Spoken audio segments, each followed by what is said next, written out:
Here's another tip. You can use viewfinders to find an abstract painting. So this is a drawing that I did a long time ago. So what I want to do is find an abstract in my drawing. So I came up with this one and I really like that one. Lots of texture, color variations, and a white slash.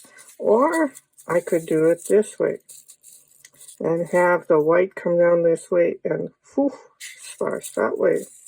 Or I could go darker and go just with shapes that wander through the painting.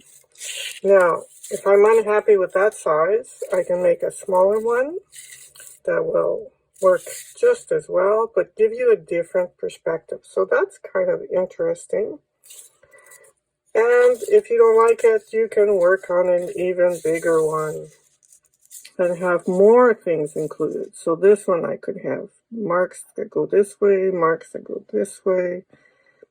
Lots of choices. So that's the tip of the day, and we'll see you in the next video.